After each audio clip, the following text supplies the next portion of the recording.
So Scarlett Johansson still holds the record-breaking title of the top grossing actress of all time, and it's actually not even close. Last year, it was reported that she earned a total of $43 million throughout her career. And the second to her was Millie Bobby Brown at 26 million, and then Reese Witherspoon, Jennifer Aniston, and Cameron Diaz. Now, if you look at the top grossing actors, Scarlett Johansson is fourth on the list, with Adam Sandler, Tom Cruise, and Mark Wahlberg ahead of her, actually. But she does beat out Brad Pitt. Adam Sandler's just pulling in that Netflix money hand over fist. Yeah, definitely. It is safe to say that Scarlett Johansson is now at a point in her career where she can dabble in whatever type of project she wants. She can do the vanity projects and the indie films, and she has the freedom that I think maybe a Sydney Sweeney is aiming for when she's at Scarlett Johansson's point in her career. I mean, Scarlett Johansson's been doing indie, maybe not indie, but just done like, the art house stuff for a while. Yeah. It's not something that's new to her by any means. Yes, yeah, but that's something that you earn the privilege of doing after you've put in your time at places like Marvel and Jurassic World. Like she did Lost in Translation back in 2003. Sofia Coppola. I think she always had like higher aims of doing intellectual art house films, and now she gets to do roles like the one she has in Ari Aster's next feature film called Scapegoat. And we don't know much about this production yet, but the first details to come out are quite shocking. So this is Ari Aster's fifth film, and it's his fifth consecutive film at A24, who is backing it. And it will reportedly follow a surgeon in Scarlett Johansson operating on a Jake Paul-inspired character who dies during surgery. The surgeon then faces scrutiny from his wife and brother, reportedly inspired by Erica Kirk and Logan Paul. And this is based on an exclusive report from Nexus Point News. They say sources say Scapegoat will be centered on a surgeon played by Scarlett Johansson. Her character is tasked to operate on a Jake Paul character who dies during surgery. The film will follow the fallout of his death and the scrutiny that surgeon will face, primarily by the film's main antagonists, the character's wife and brother. The wife will be inspired by Erica Kirk, and the brother will be inspired by Logan Paul. Ari Aster penned the script and will direct and produce under his Square Peg banner alongside Lars Knudsen. The film will be his fifth feature film as well as fifth with A24. So he also is using this as his follow-up to Eddington, which was very politically charged, although I didn't see it because of my, I guess just my personal prejudice against Ari Aster prevented me from going to see it. But right-wing commentators had a lot of positive takeaways from Eddington. They really liked it. I feel like Eddington benefited that year from like one battle after another being like so egregious that they're like literally anything else will be fine. But both of the films felt bogged down by current era political baggage. Yeah. Just from different angles. So then World of Real had another more detailed description of the plot. It said, after a popular social media influencer dies during a routine operation, the surgeon, played by Scarlett Johansson, who performed the procedure, finds her career and reputation under siege. As public outrage mounts, he becomes the target of relentless scrutiny led by the influencer's grieving wife and fiercely protective brother, whose pursuit of answers turns increasingly adversarial. Who does it say who plays Candace Owens in this movie? I can't wait to find out. Yeah. Who would you fan cast as Candace Owens? Oh, gosh. I have to think about that for a while.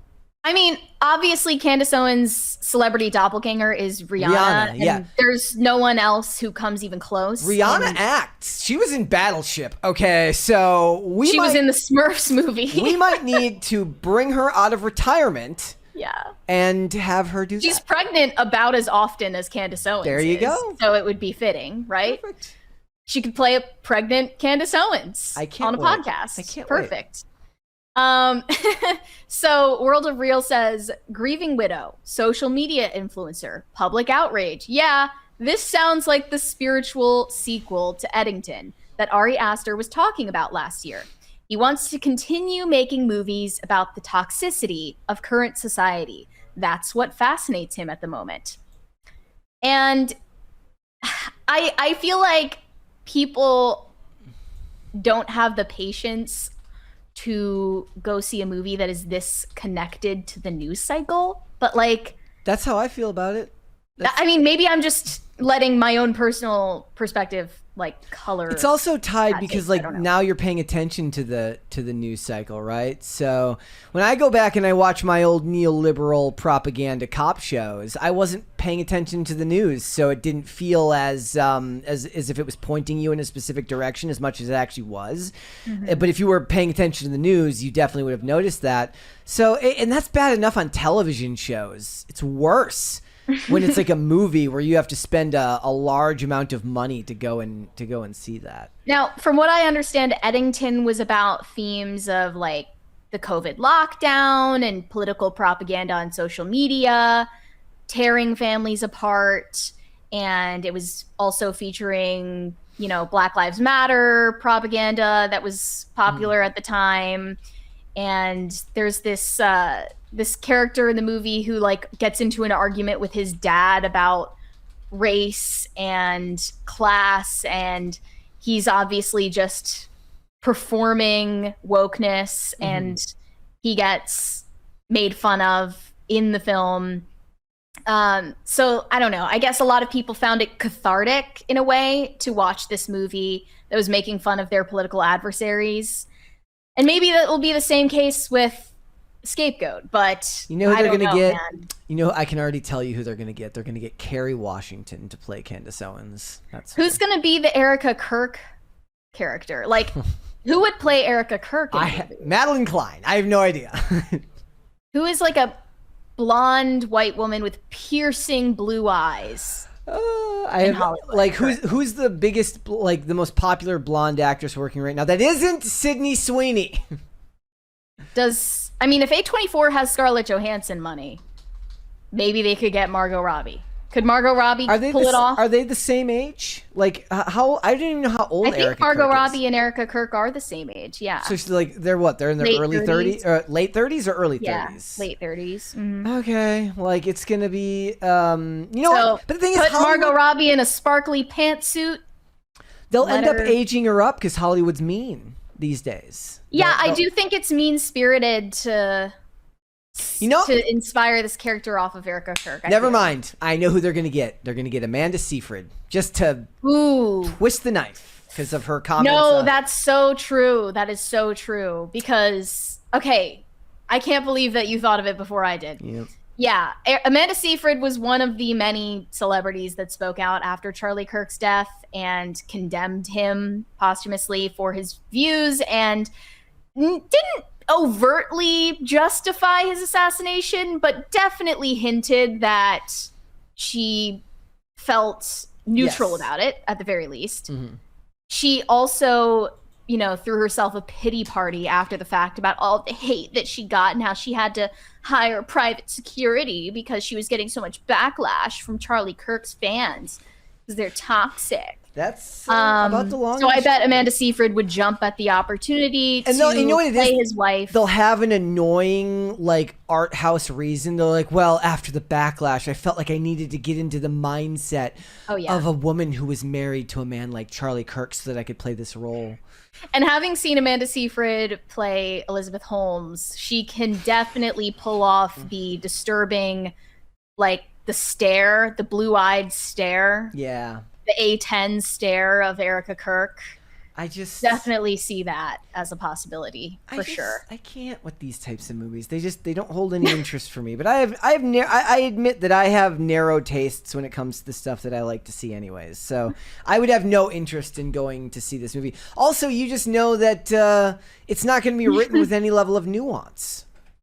Like, I don't know. A lot of people said Eddington excelled at that. Yeah, I forgot. And that it's it humanized people on both sides of the political Yeah, this aisle. isn't going to be like, what's his name? Who's the dude who did the Bubble?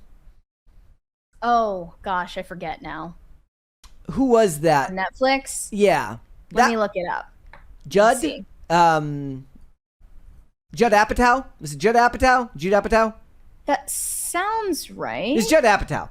Anyways, that's more what I'm thinking of when I think of like no level of nuance. It's Judd Apatow. Yeah, it was Judd Apatow. Yeah, so he would deliver this movie with no nuance, and that would make sense. Same with like a Ryan Johnson with his Knives Out movies and stuff like that, which are the characters play caricature-ish versions of the characters. So it is what it is. I can't imagine. Well, you'd go see this, right? I imagine you'd actually go see this. Like you'd the curiosity would get the better of you.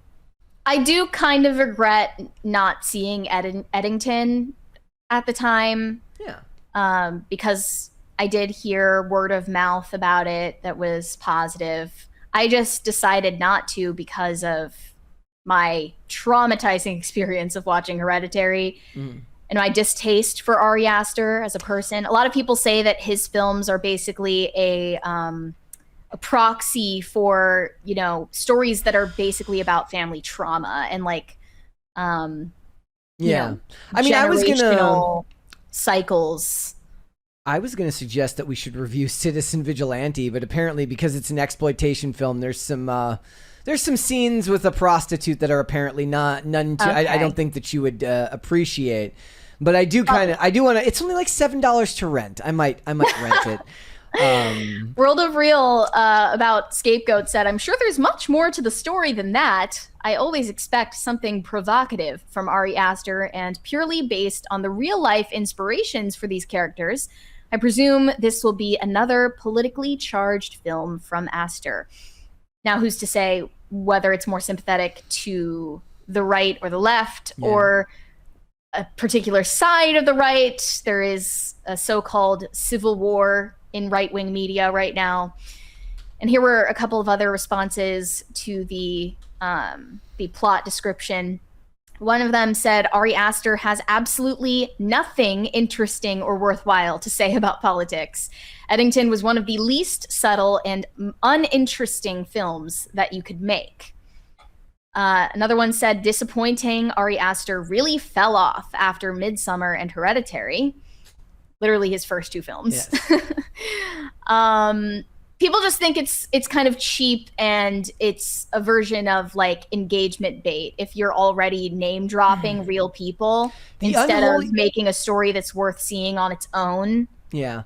Disconnected. The unholy duo of movie makers would be Ari Aster and Sam Levinson making like... Oh, yeah. Yeah. They're kindred spirits. They're like, what if it was politically charged and everybody was naked? That's what it would be. People have been saying Sam Levinson needs a writing partner who can kind of censor him in a way. Rein him in. But I don't think Ari Aster would be that guy. I don't think he would fulfill that role well.